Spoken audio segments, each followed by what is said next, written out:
we're here with Rebecca, founder of Love Heals Youth, and there's so much she's going to share with us today. But one of the things that I'm super excited is that she works with foster children. And you know, Lake Conroe Christmas Boat Parade of Lights is a night to remember, it's a night to brighten up the sky, fireworks, people, Christmas spirit.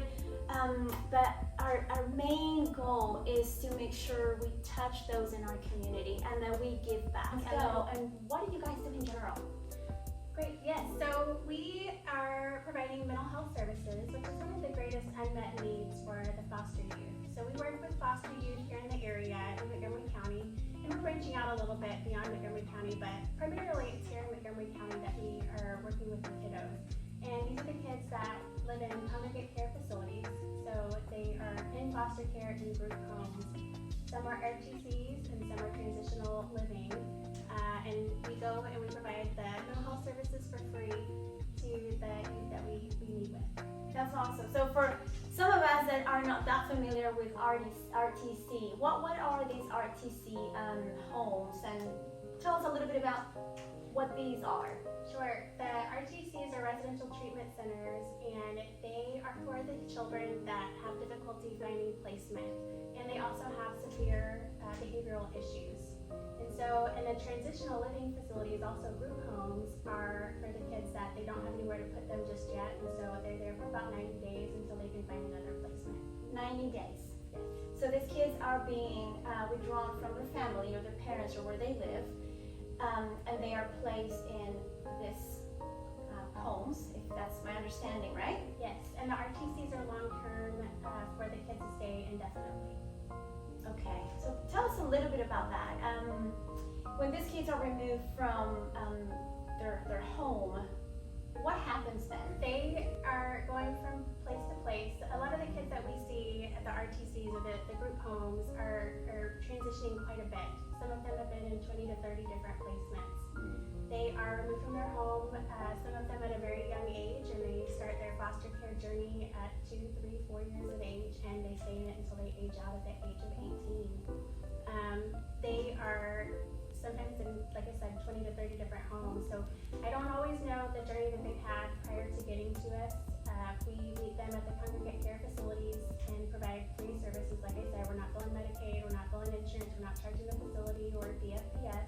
It's 100% for free, and that's what the funds go to support, are the mental health services. 100% of what's donated goes to our children, our foster care youth. That's lovely. And share a little bit with us, what is it that the services include? What do you do with the services? Which I fell in love with this organization because of the labor that they do, because of the job that they do, because of the love that they put in everything that they do. Well, we get to see them when they first come to one of the shelter, the group homes. We want to give them a care package, a bag. So it has full-size products, which is something that they don't typically have very often because they're used to traveling. And we tell them, welcome home, and we have a love note in there from another kid in the community. We have a journal because we're real big about you are the author of your life, and so you have an opportunity to write what you want your life to become and not let your past dictate what your life is going to be. And we have a little rock in there that has the word love etched into it because we want for them to be able to have something that they can keep with them to be reminded that they are loved. Because it's one of the hard things for these kids is to know that every morning they wake up to staff. They go off to school with staff. They return home with staff. And these group homes have locks on the doors, so the kids aren't able to go in and out freely like our children are, right, in their own home. And so we really want to make sure that they understand that they're loved. So we provide mental health services for the individuals. We do it in a group setting. We work with the caregivers of the group home facilities. We also work with the families. So we try to touch the kids' life in every way possible so that we're able to meet the needs that they have. Well, we get to do the fun stuff. Actually, I get to do the funnest stuff. My counselors that work for me are in the homes.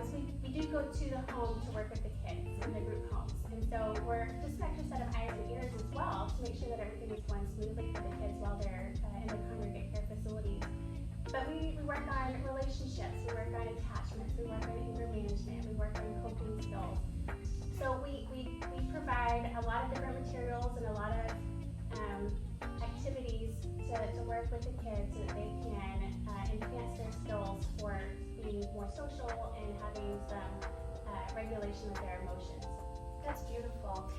If you don't mind me asking, what do you see the most patterns with these kids?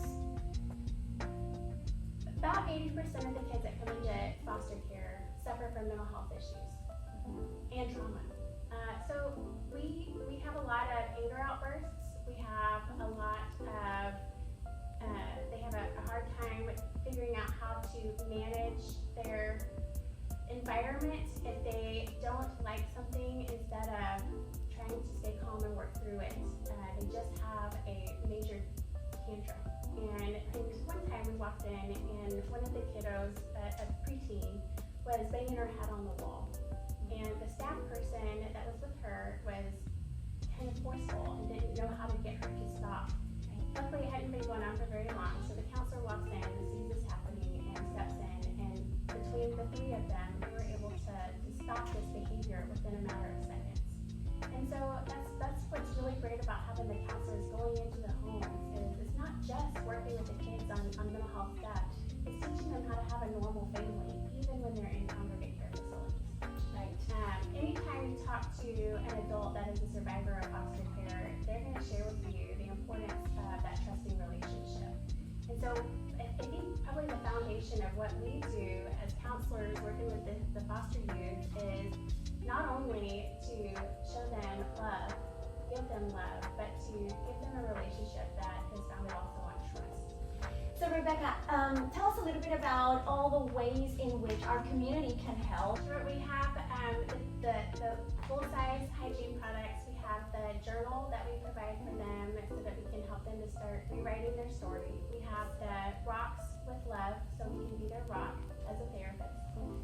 We also do a day of counseling, and this is something new that we just started this summer, and we're very excited about it because it was such a huge success. And it came with some roller coaster rides for us, Sure. to be expected. Because these are the foster kids that oftentimes don't get to participate in other activities because of their behavior problems. And it's really unfortunate because they need it just as much as any of the other kids as well.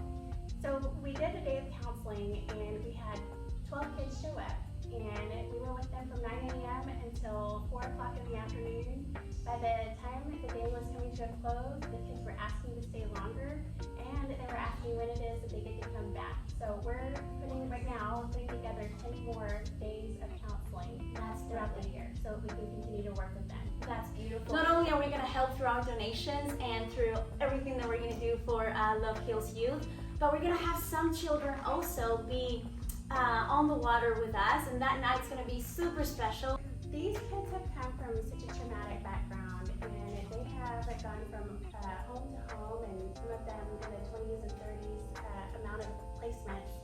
And one of the things that we do from a therapeutic standpoint, we want to give them an opportunity to experience something that is incredible, something that's new, something they've never done before. Because when we have a happy, healthy memory that we can kind of default to, whenever we have those bad thoughts that enter our mind, we can reflect back on the happy situation, the happy thing, and it helps them cope with those bad thoughts. And so that's one of the things that we do from Love Heals Youth is we are always looking for opportunities to give the kids a happy memory. What better than Lake Conroe Christmas Boat Parade of Night to be able to give these kids a lovely night and the opportunity of gathering and doing something completely different where, like you said, they can forget about the traumas, the things that impact their lives, and certain conditions and certain things that happen to them on a daily basis. So we are super excited, and we're very honored to be able to have selected you guys, and I think they're doing, and they will be doing, even a better labor with your guys' help, and after such a lovely night like the Lake Conroe's Christmas Boat Parade 2022. Yes, we are very grateful for this opportunity, and I know the kids are just going to be over the moon excited to be on these boats, something they've never done before. So I'm really grateful for this opportunity, and I'm looking forward to it. And Absolutely. Thank you. And none of this will happen without you and your help and your collaboration. So this is also an invitation for you guys to take a look at how you can help. Check out the website, check out what we do. Thank you again for letting us help, for allowing the entire Lake Conroe community to be a part of what you guys do for our children. The pleasure is ours. Thank you. Thank you, Rebecca. Thank you all. Talk to you soon and see you at the lake.